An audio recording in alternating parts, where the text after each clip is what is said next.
Pues bienvenidos al encuentro académico del día de hoy. Nosotros hoy vamos a tratar un tema bien interesante que todos queremos saber como trabajadores y por supuesto como venezolanos, y los empresarios quieren saber, los estudiantes quieren saber, la ama de casa quieren saber, y nosotros buscamos a los expertos.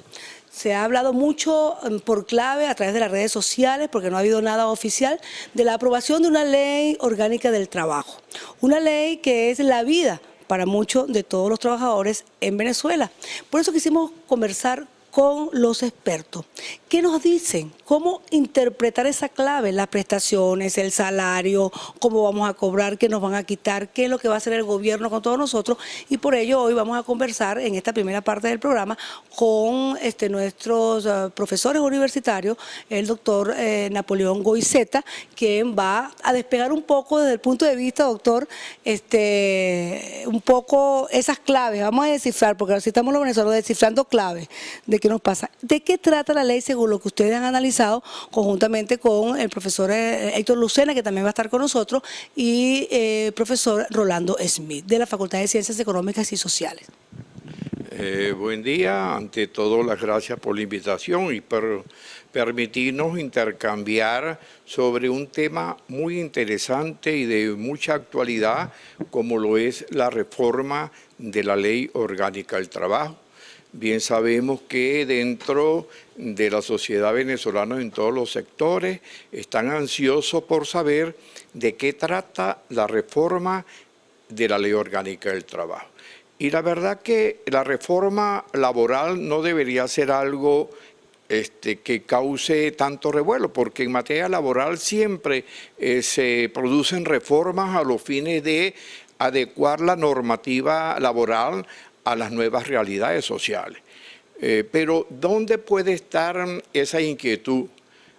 La inquietud puede estar en la forma como se hace la reforma, el para qué de la misma, la oportunidad de la reforma. Si nosotros nos preguntamos la forma en que se está haciendo la reforma, ¿es acaso una reforma parcial?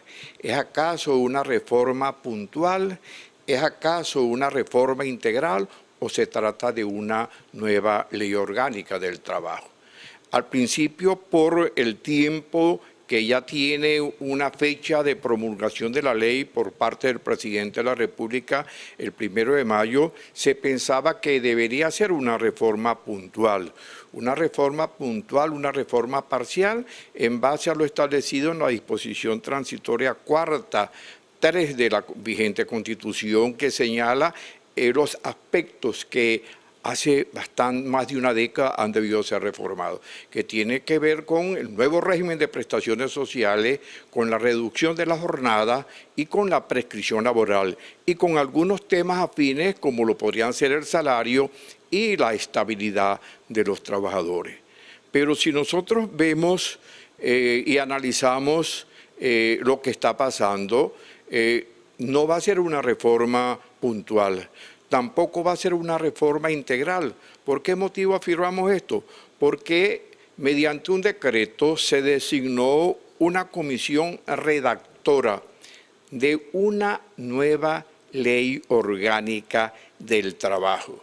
Ya dentro del texto se nos está diciendo que de este decreto, de que no es una reforma puntual, de que no es una reforma integral, sino que va a ser una nueva ley orgánica del trabajo en donde se van a incluir lo puntual de la disposición transitoria cuarta 3 de la vigente Constitución, lo integral porque va a tocar todos los aspectos que consagra la vigente ley orgánica del trabajo, y lo nuevo que puede ser, se van a incorporar nuevos elementos que no están presentes en la vigente ley orgánica del trabajo. Ahora, un poco para que la gente vaya como entendiendo, cuando se habla una ley, ¿se puede hacer una ley por decreto sin consultar con los actores?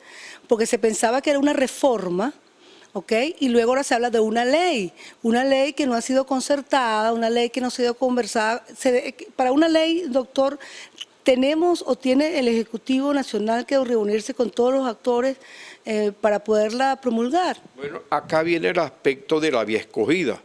¿Cuál puede ser la vía escogida para reformar un instrumento legal entre los cuales está la Ley Orgánica del Trabajo? Uno, la vía de una ley, de una reforma consensuada. ¿Consensuada con quién? Con los interlocutores sociales, con los actores sociales que hacen vida en la problemática laboral y con toda la sociedad en general. ¿Por qué motivo? Porque la actividad de trabajo, en ella están interesados todos los sectores de la sociedad, no solamente los trabajadores, los empleadores de Estado, sino toda la sociedad, porque la actividad de trabajo es realizada, el trabajo es un deber y el trabajo es un derecho y es realizada por todos los integrantes de la sociedad. Lo lógico es de que, y lo recomendable es que se haga por la vía del consenso. Pero ¿cuál puede ser la otra vía? La vía de la unilateralidad. En donde, la que está en este caso utilizando.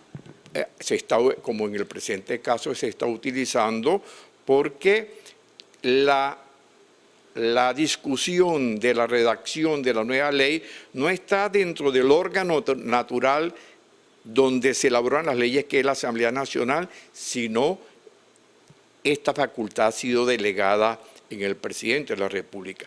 ¿Es que no se puede hacer? Claro que se puede hacer. La reforma del año 74 del presidente Carlos Andrés Pérez, que transformó las prestaciones sociales, el auxilio de cesantía y la antigüedad de meras expectativas de derecho a derecho adquirido, también se hizo por una ley habilitante. La diferencia es que allá era una reforma puntual y aquí es una reforma integral, una nueva ley. Y lo lógico era de que esta ley fuera producto del consenso. ¿Por qué motivo? Porque una ley, cuando se redacta en materia laboral, es para que se proyecte en el tiempo. La ley del 36 se proyectó en el tiempo con sus reformas parciales hasta el 1 de mayo de 1991. Pero ¿qué pasa con esas leyes en donde no son producto del consenso? Eso no significa que no haya consulta, pero no es producto de... Es legal, pero ilegítimo, porque los acuerdos no están... Pero no es lo recomendable. No es lo recomendable porque esas leyes que se aprueban en esa forma unilateral, sin la intervención de todos los sectores, sino de un sector determinado, se les augura poca vida. Y esto no es conveniente para un sistema de relaciones obrero-patronales. Bueno, como se puede decir, profesor Rolando, vamos a nosotros analizar las claves entonces. Por supuesto. Frente a la incertidumbre, tú tienes que organizar el discurso alrededor de ciertos elementos que en cierta medida motivan y motorizan toda la transformación en el mundo laboral. Ya las claves están en la propia Constitución, en las normas transitorias, como indicó el profesor Napoleón Goizueta, donde efectivamente se indican caminos de sugerencia en relación a cualquier acuerdo que en materia laboral haya, que tiene que ver con la demanda de los trabajadores históricamente en relación a la recuperación de las prestaciones sociales, el tema de la estabilidad, el tema de la prescripción de los actos laborales y el tema de la jornada laboral. De tal manera entonces que a partir de ahí se pueden construir claves. De hecho, la dinámica ha ido alrededor de esto, ¿no? Bueno, nosotros también queremos saber cuáles son esas claves, porque se nos ha preguntado mucho cómo van a quedar las prestaciones sociales, se ha hablado mucho de eso, la jornada laboral también, que es un tema que usted acaba de tratar, y lo más importante, los sueldos y salarios y todo lo demás, porque muchos se preguntan, el salario mínimo, y a los que no tenemos salario mínimo, sino que pasamos por 1.000 bolívares, no nos aumentan. Esa es una de las claves que mis invitados lo van a responder en la otra parte del programa. Ya regresamos.